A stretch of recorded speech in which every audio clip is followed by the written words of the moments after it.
Integration by partial fraction case 3। Case 3 आपको पता है क्वाड्रेटिक फैक्टर होते हैं, ऐसे क्वाड्रेटिक फैक्टर जो लीनियर में स्प्लिट नहीं हो सकते। अगर लीनियर में स्प्लिट हो जाते तो वो केस 1 या केस 2 बन जाता, क्योंकि केस 1 होता है लीनियर और केस 2 होता है लीनियर रिपीटेड रूट्स के लिए। और केस 3 वो केस है आपके पास जिसमें क्वाड्रेटिक फैक्टर्स होते हैं डिनोमिनेटर के, और क्वाड्रेटिक फैक्टर्स लीनियर में स्प्लिट नहीं हो पा रहे होते हैं। यहाँ पर जो डिनोमिनेटर में फैक्टर है वो है एक्स क्यूब प्लस 4x। मैं इसमें अगर एक्स क्यूब प्लस 4x में से अगर x को कॉमन ले लूँ तो मेरे पास जो टर्म आएगी वो होगी एक्स स्क्वायर प्लस 4, जो कि स्प्लिट नहीं हो सकती लीनियर फैक्टर में। अगर इस प्लस की जगह माइनस का साइन होता तो आप आराम से इसको लीनियर फैक्टर में ए स्क्वायर माइनस बी स्क्वायर में ब्रेक कर सकते थे। अब मैं यहाँ डिनोमिनेटर में इसको x into x square plus 4 लिख देती हूँ। उसके बाद हम इसको पार्शियल फ्रैक्शन की फॉर्म में लिखते हैं। पहली टर्म जो होगी वो जाएगी a अपॉन एक्स, और जो दूसरी टर्म होगी वो होगी हमारे पास B x plus C upon x square plus 4। Quadratic factor के लिए न्यूमरेटर में इसी तरह से आपको लिखना होगा dx। अब नेक्स्ट स्टेप आपको पता है एलसीएम का होता है, तो हम एलसीएम लेते हैं। लेफ्ट हैंड साइड पर इक्वेशन को वैसी के वैसी कॉपी कर रही हूँ, और राइट हैंड साइड पर हम लेंगे LCM x into x square plus 4, और न्यूमरेटर में आपको पता है a के साथ एक्स स्क्वायर प्लस 4 होगा और बी एक्स प्लस सी x से मल्टीप्लाई होगा, सिर्फ क्योंकि उसके डिनोमिनेटर में ऑलरेडी एक्स स्क्वायर प्लस 4 है। डिनोमिनेटर्स कैंसिल आउट हो जाते हैं। मैं इसको रब कर देती हूँ, और यहाँ पर मेरे पास लीनियर फैक्टर एक ही है x, इसके अलावा और कोई नहीं है। दूसरा जो फैक्टर है वो क्वाड्रेटिक है, तो लीनियर फैक्टर्स को आपको पता है ज़ीरो लेते हैं, तो मैं यहाँ पर x को ज़ीरो ले सकती हूँ। इसके अलावा और कोई मेरे पास फैक्टर नहीं है जिसको हम ज़ीरो इक्वेट कर सकें। x की वैल्यू अगर मैं ज़ीरो लेती हूँ तो ये टर्म ज़ीरो हो जाएगी। जब x ज़ीरो रखूँगी इसके बराबर में बी एक्स प्लस सी जब ज़ीरो से मल्टीप्लाई होगा वो भी ज़ीरो हो जाएगा। तो लेफ्ट हैंड साइड पर ज़ीरो पुट किया है, 2x square minus x plus 4, तो ये भी ज़ीरो आएगा। और उसके बाद देखो a की वैल्यू मेरे पास आ गई है 1। मेरे पास अब कोई दूसरा फैक्टर नहीं है रखने के लिए, क्यों? क्योंकि मेरे पास सिर्फ एक ही लीनियर फैक्टर था, वो मैं पुट कर चुकी हूँ। अब नेक्स्ट के लिए मैं क्या करूँगी, इस इक्वेशन को सिंप्लीफाई करूँगी।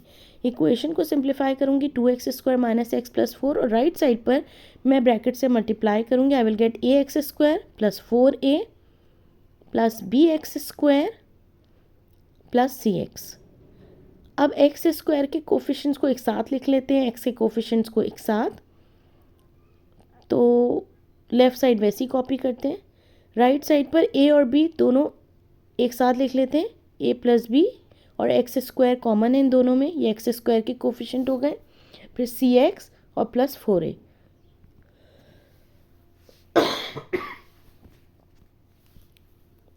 अब देखें एक्स स्क्वायर के कोफिशिएंट अगर लेफ़्ट और राइट हैंड साइड पर देखें तो राइट साइड पर एक्स स्क्वायर का कोफिशिएंट है a प्लस बी, और लेफ़्ट साइड पर अगर आप एक्स स्क्वायर का कोफिशिएंट देखेंगे तो वो है आपके पास 2।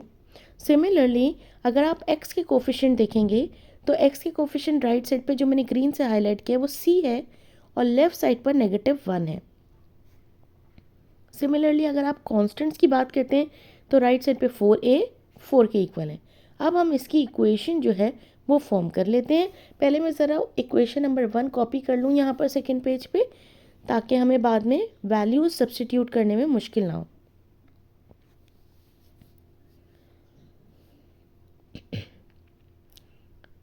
क्योंकि ये हमारा लास्ट स्टेप है और बस हमारे पास अब वैल्यूज़ आ जाएंगी। जो इक्वेशन थी a plus b x square के कोफिशिएंट इज इक्वल्स टू 2 था, और फिर उसके बाद c की वैल्यू जो हमारे पास x के कोफिशिएंट थे वो राइट साइड पे c था और लेफ़्ट साइड पे -1, तो उनको इक्वेट किया मैंने, c इज इक्वल्स टू -1, और कांस्टेंट थे 4a इज इक्वल्स टू 4। अच्छा, a की वैल्यू हमारे पास ऑलरेडी पहले से मौजूद है 1, और वो यहाँ से भी a की वैल्यू 1 ही हमारे पास आ रही है। अब हम अगर ये फर्स्ट इक्वेशन में a की वैल्यू 1 सब्स्टिट्यूट कर दें तो 1 plus b is equals to 2 and b is equals to 1। Simplify करने के बाद c की वैल्यू ऑलरेडी हमारे पास -1 है, तो मैं बस वैल्यूज़ को पुट कर देती हूँ इक्वेशन नंबर 1 में। देखो b की वैल्यू चूँकि 1 है तो x का कोफिशिएंट था b, तो 1 लिखना ज़रूरी नहीं है। अलबत्ता bx प्लस c था, तो प्लस c जो है वो c की वैल्यू -1 आई है, तो मुझे लिखना होगा यहाँ पर -1। इंटीग्रेट करना है अब हमें। आपको पता है 1/x यानी फर्स्ट टर्म का इंटीग्रल तो हमें पता है ln x है। नेक्स्ट जो टर्म हमारे पास लिखी हुई है वो हमारे पास दो टर्म्स में स्प्लिट हो जाएगी, x/x² + 4 और दूसरी क्या हो जाएगी -1/x + 4। मैं इसी तरह से स्प्लिट करके लिख लेती हूँ पहले, ताकि हम आराम से इसको इंटीग्रेट कर सकें।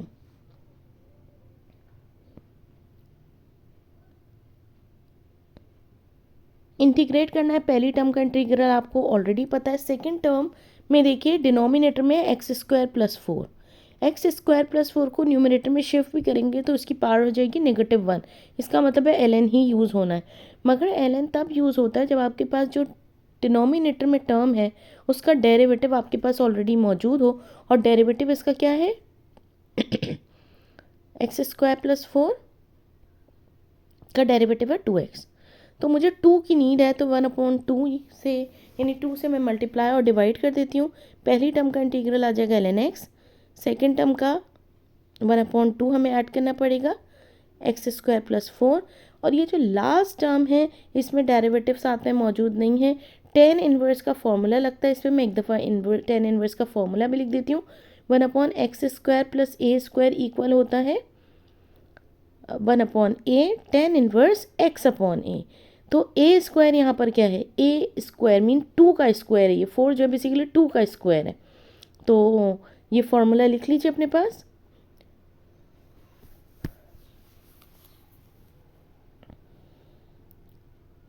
अब मैं ये सब्स्टिट्यूट करती हूँ, 1/a² x² + a², तो 1/2 tan inverse x/2 plus c।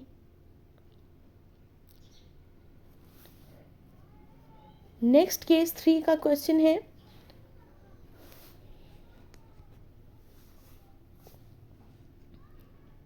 एक और मैंने यहाँ पर फंक्शन लिया जिसको हमें इंटीग्रेट करना है, और ये भी केस 3 का ही फंक्शन है, x + 1 और x² + 9।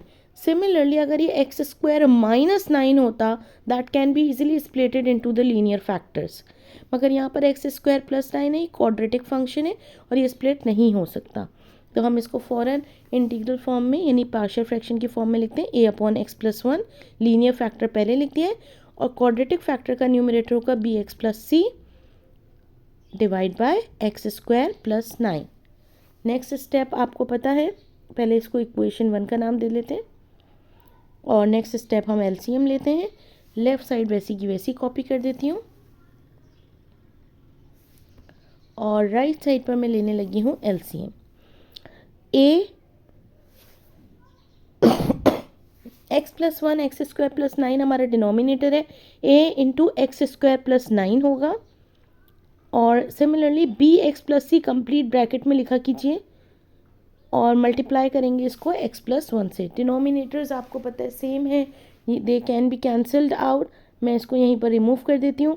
अब हम क्या करेंगे, हमारे पास एक ही लीनियर फैक्टर है जो कि है x + 1, तो x + 1 को तो 0 ले लेंगे, एक लीनियर है और एक क्वाड्रेटिक फैक्टर। लीनियर फैक्टर को x + 1 को 0 सपोज कर लेते हैं, तो उससे x की वैल्यू हमारे पास आ जाएगी -1,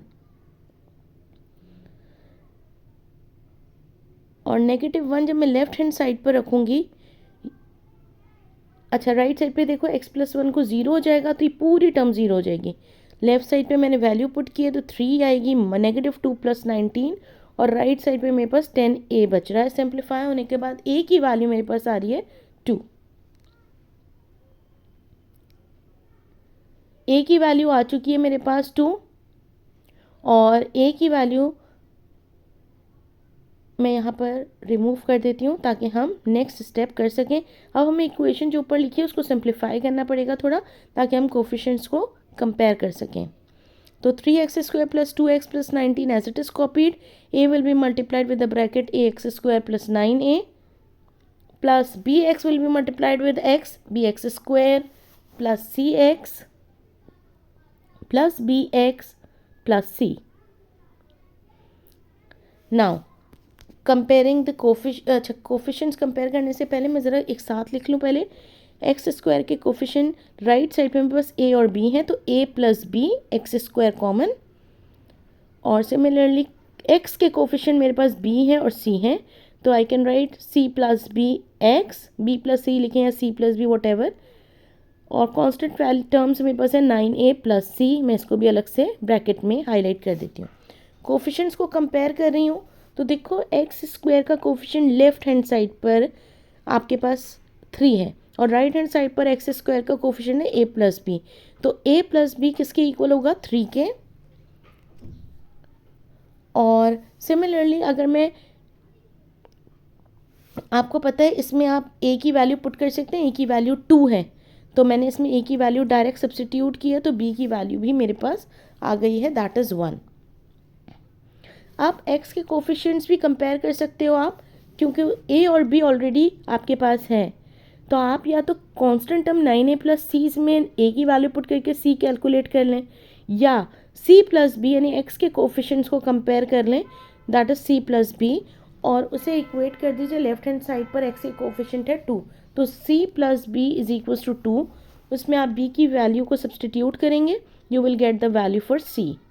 अब मेरे पास a b c तीनों की वैल्यूज़ आ चुकी हैं, मैं इक्वेशन नंबर 1 में पुट कर रही हूँ, बाकी तमाम चीज़ें रिमूव कर देती हूँ।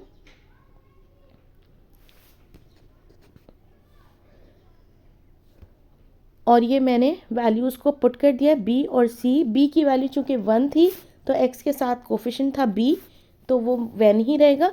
और अब हम चल रहे हैं इसको इंटीग्रेट करने पे।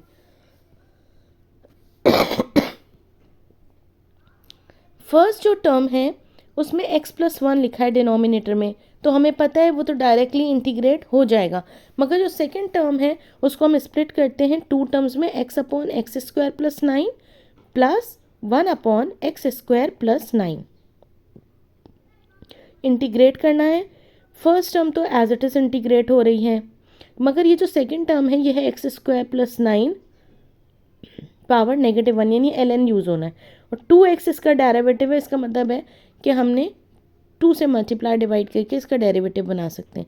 It will be 2 ln x + 1 the first term, the second term will be 1/2 ln x² + 9, और जो मेरे पास थर्ड टर्म है उसका फॉर्मूला थोड़ी देर पहले मैंने आपको बताया था कि 1/x² + a², तो a यहाँ पर क्या होगा? 3 होगा, ये 3 का स्क्वायर है 9।